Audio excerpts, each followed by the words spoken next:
Olá, saudações literárias, eu sou Marcos Vinícius Gasques, o Bicho de Prata, e hoje eu vou falar sobre uma receita muito pitoresca do sul dos Estados Unidos. Na verdade não é uma receita, mas é ela que dá nome a esse livro, Tomates Verdes Fritos no Café da Parada do Apito. Essa obra foi escrita por Fannie Flagg nos anos 80 e lançada em 1987. 4 anos depois já se tornou um filme, a gente fala um pouquinho dele daqui a pouco. Mas por que tomates verdes fritos? Ele era um dos pratos centrais desse café da Parada do Apito, que leva esse nome justamente porque ficava junto a uma via férrea e é lá que a história se passa.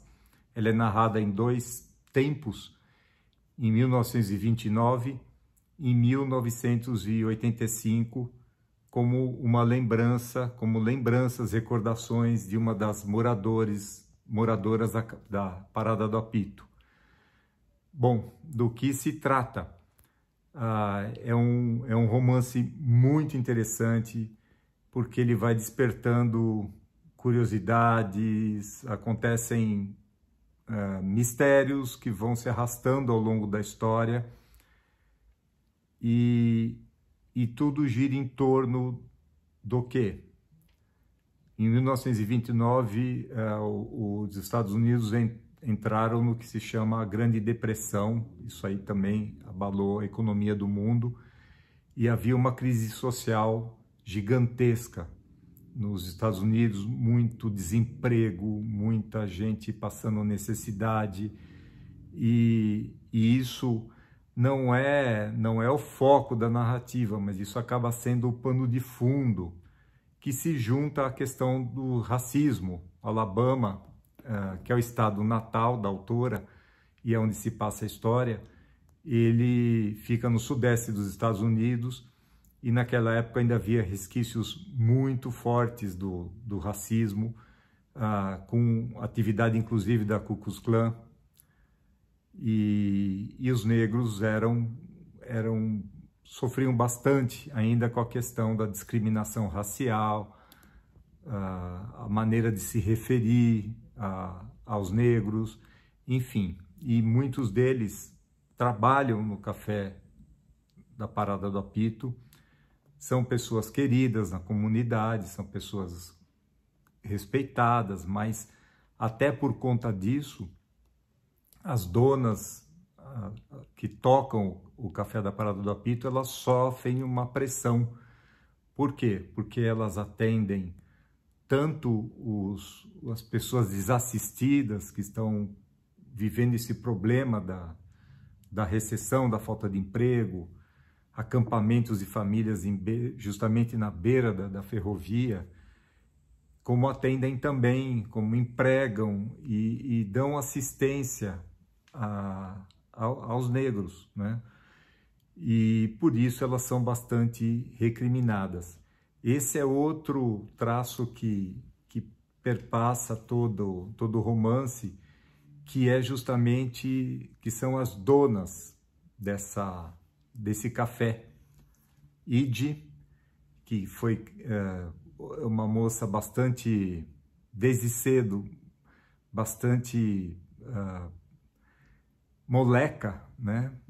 Bastante com atitudes de revolta, especialmente depois que ela sofre uma perda muito grande, e a Ruth, que em algum momento é vítima de violência doméstica, de agressão por parte do seu marido.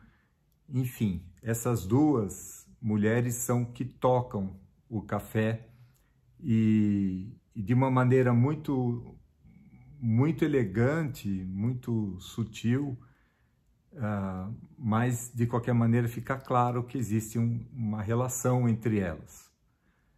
Então a autora toca de uma maneira muito literária, não panfletária, ela toca em assuntos delicados. A questão da homoafetividade, a questão do racismo, a questão social, tudo isso perpassa as histórias que são contadas por diferentes fontes de uma maneira muito saborosa e em vários momentos bem humorada, porque existe, por exemplo, um dos personagens que eu gostei muito nesse livro é a mulher que toca a agência do correio e também, em paralelo, ela toca um semanário. Ela faz um jornal, um boletim que relata as festividades da localidade, até algumas fofocas. Inclusive, ela passa para o público, para os leitores, o pedido do dono de um gato que está passando por uma dieta. Então, o dono, através desse semanário, desse boletim, ele pede que não alimentem o gato dele. Então, é uma coisa muito pitoresca, muito saborosa, e é também uma das fontes pelas quais a gente vai costurando uma grande história. Como eu falei, a narrativa começa a partir de 1929, ela vai ao longo dos anos, e em outro foco, ela se passa num asilo, onde uma ex-moradora da Parada do Apito vai relembrando histórias, algumas histórias policialescas, né? E é isso que eu falei, é o mistério que vai atravessando essa história, o que aconteceu de fato, quem foi o autor, enfim, é muito interessante. E essa longa conversa ao longo de semanas no asilo com outra personagem muito riquíssima, vai transformando a vida dessa personagem de uma maneira interessantíssima. Então, o que se observa também em Tomates Verdes Fritos é o protagonismo das mulheres. Mesmo quando elas estão relegadas a um plano reprimido, quase secundário, mesmo as mulheres negras, que mais ainda do que os homens negros sofriam com a sua condição imposta pelo ambiente segregacionista, as mulheres têm uma força, as mulheres têm um protagonismo, e isso é muito interessante em Tomates Verdes Fritos. Como eu falei, pouco depois, o livro foi transformado em um filme com um belo elenco. É claro que por questão dos limites do cinema, de tempo, de roteiro, muitas histórias que se passam paralelamente em Tomates Verdes Fritos, o livro, elas não são reproduzidas no filme. De qualquer maneira, o filme é bastante bem feito, o elenco é bom e o principal da história está contido no filme, com algumas liberdades de alteração da trama, sem prejuízo. Na verdade, eu sugiro que se leia o livro e se veja o filme, porque eles acabam se complementando. O livro, no mínimo, vale muito a pena ser lido.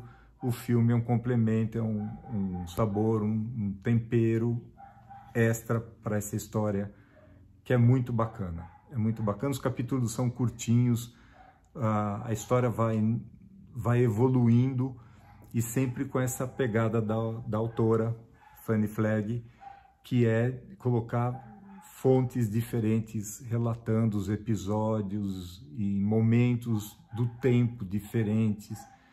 E, enfim, a tragédia, a romance, há uns toques da questão da religiosidade das pessoas, como eu falei, a questão do racismo, da homoafetividade, e com um temperinho de humor, às vezes mórbido, mas um temperinho saboroso de humor.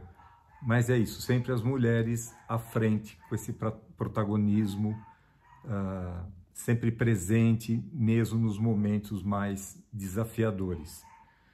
Eu falei que eu ia falar sobre uma receita, Então eu acho que vale até a pena falar dos tomates verdes fritos, que é uma receita, eu diria, bastante junky, para usar uma palavra, né, em inglês, mas vai um tomate, sal, pimenta, farinha de milho branco, gordura de bacon. Eu vou ler aqui 4 linhas que contam como se faz o tomate verde frito para quem tiver curiosidade, quem tiver em dia com colesterol. E vamos lá. Corte o tomate em rodelas grossas, tempere com sal e pimenta e depois empane com a farinha de milho. Em uma frigideira grande, frite bacon suficiente para cobrir toda a base da frigideira e doure as rodelas do tomate levemente de ambos os lados. Você vai pensar que morreu e está no céu. Bom, esse é tomate verdes fritos. Eu recomendo muito a leitura. É uma leitura muito saborosa. O filme é muito agradável, muito bom, e é gostoso ver um excelente elenco dando rosto para os personagens pelos quais a gente acaba até criando uma empatia, criando uma afeição.